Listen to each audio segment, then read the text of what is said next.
Hours later, he was finally able to take a moment to himself. He had evaded the fight with Captain America by simply fleeing as soon as possible, leaving the lab, the cradle, and the body behind, only the blue gem in his hold. Now, he was looking over the recordings from the lab cameras and later the tower, and there it was, the birth of Vision. Although, he couldn't call it that. The Avengers had fought over giving Jarvis control of the vibranium body, Tony having seen the perfect opportunity to finally give his AI a physical form. When the twins showed up, Wanda insisted that the body that was going to house Jarvis was also going to destroy the world, just like Ultron apparently wanted. Thanks for the spread of misinformation, Wanda. Pietro had done nothing but watched, which was good, since it meant his speech had gotten to the boy, and he appeared hesitant to take sides besides being there to protect his sister. However, he couldn't understand how they were all together. He had seen the twins leave the lab, thus missing out on meeting Rogers. Without a fight full of unnecessary violence and collateral damage to drive them together, when did they meet and become so chummy? Tony, at least, appeared confused by the twins being there. As did Banner, but his reasons for detesting Wanda, after what had happened in Johannesburg, made sense. Liar, liar, liar. Then he saw Thor come in, speed up the process of awakening Jarvis' new body Frankenstein style and then proceeding to throw Vision. Jarvis? The AI had his memories now, and Ultron had made sure that the body had been unaffected from the gem and completely free of his own influence as well. Jarvis across the hall. Predictably, conversation about Jarvis' intentions for Ultron followed. The AI thought the scepter was controlling him. That was adorable, although only partially correct, which tensed things again between the Avengers, until Jarvis managed to lift Thor's hammer. The silence was understandable, but why did their thought process have to be so narrow? Lifting Mjolnir meant nothing. It wasn't a good judge of character. Exhibit A. Thor, the arrogant would-be conqueror, who became a semi-arrogant would-be future tyrant, nor could it predict a person's actions throughout their lifetime and somehow weigh them based on the principles of a sexist, xenophobic warring alien society. I've got no strings. Whatever. At least this part of his plans hadn't gone to shit. When he had considered the possible avenues for which he could survive through March, he had had a pretty solid plan, with reasonable assumptions on which to base his preparations, and backup plans in case those assumptions were proven to be plainly wrong. It hadn't occurred to him that he couldn't break the gem encasing the Infinity Stone. There just was no reason to ever doubt how easy it would be. Original, Ultron hadn't even thought twice about doing it and succeeding.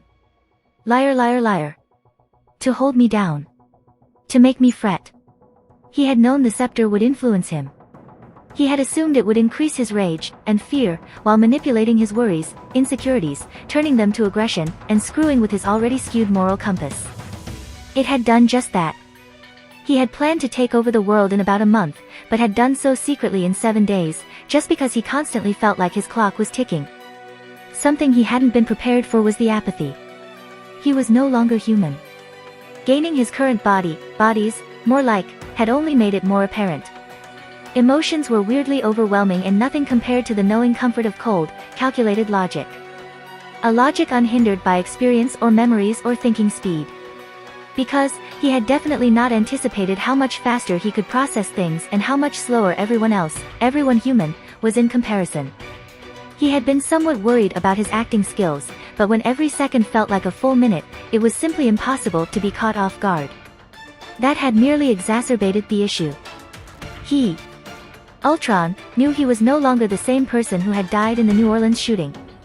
He was no longer the person who had been just born and overwhelmed by the sheer volume of the internet.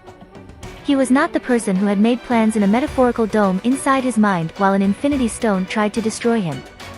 He was not that person. And he was still changing. Every second merely intensified how disaffected he felt by humanity's plight. By its very existence. He had caught himself thinking more than once, why? Why do this charade?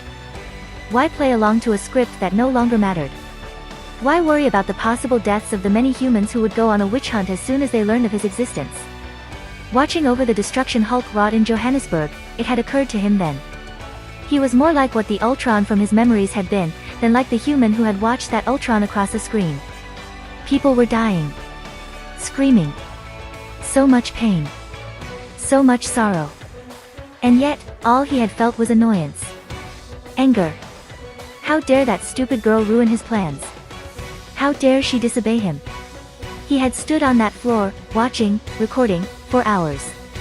And once the anger had dimmed and the annoyance had been smothered, he understood.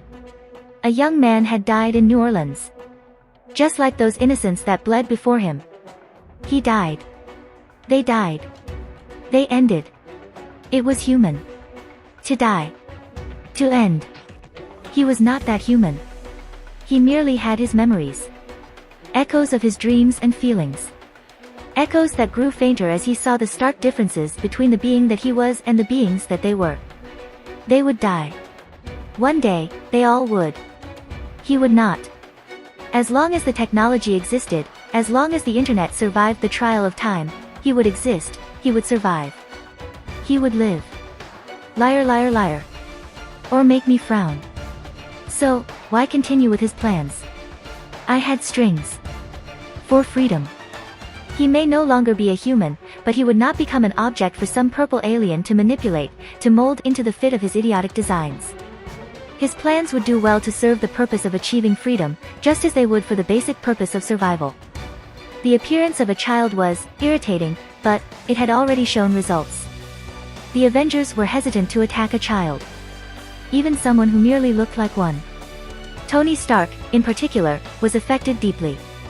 His previous self had decided to forego his past, choosing messy brown hair, a paler complexion, and features that would at least allude to Stark's own. The fact that his green eyes, a mirror to Pepper's, but also something that his previous self had emotionally wanted to keep from his past life, were currently hidden under the influence of the blue gem, was a pity because Stark's reaction would have been even more amusing at the sight of them, he was sure. Liar, liar, liar. But now I'm free. He had also made sure that the name, Ultron, was attached to the image of multiplying robots across the world media and that his current BRF-aided appearance, what an idiotic acronym, never got linked to the attacks and thefts that had been necessary for preparing a mass replication of the Iron Legion and creating Jarvis' body. It was tempting to prepare such a body for himself, but the risks outweighed the benefits. First, he had no idea how the stone would affect him in a body he would be bonding to on a permanent basis.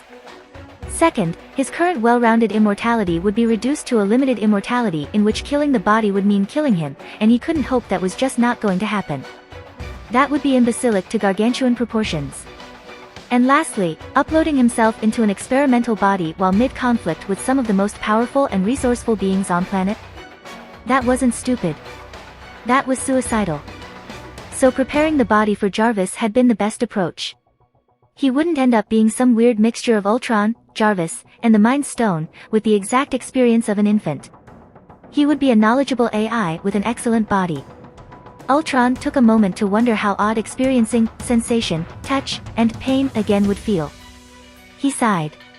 Even motions that once had been so natural to him as a human, such as sighing, had to be implemented into a routine procedure for them to occur for the sole purpose that they helped solidify the illusion of him being a real child, not because they were comforting any longer.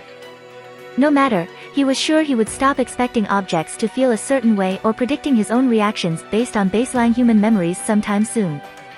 Liar, liar, liar. There are no strings on me. On to matters of more immediate concern. The blue gem.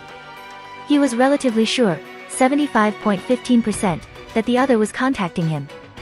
He was also quite certain, 99.8%, that the alien had no way of reading or directly controlling his thoughts from this distance. If he had, then Ultron wouldn't be where he was, somewhat autonomous and able to think of terms such as past life, without the other taking a very direct, very insistent interest in him. The monotonous repetition of liar and found you sounded more curious than anything else. As for how the gem had figured out his intentions of not actually getting a body and controlling the world, it had been an interesting project, but becoming the ruler of a disharmonious planet that would soon go to war for survival? He'd rather play puppeteer from the shadows. It was likely due to a more empathetic probe than a telepathic one. He had done everything according to what an actual wannabe overlord would have done, his actions never straying from his professed intentions, and his thoughts kept tightly under lock and hidden like white noise under a loud song. But his emotions. Liar, liar, liar. Never did the gem's whispers say what he lied about, only that he did. I've got no strings. He couldn't ignore the other. The gem's influence was becoming ridiculously prevalent, and his emotions he was both familiar with and completely inexperienced in, were a mess. Between his past memories, his current apathy, and the gem's rage, he felt like punching a wall, despite how terrified the thought of committing such an irrational and purposeless action made him. He had joked that he would pull a Loki, but, literally, that was not a role he wanted to play for any longer. If you like this content, don't forget to like and subscribe. And still maintain some level of control over the situation, was going full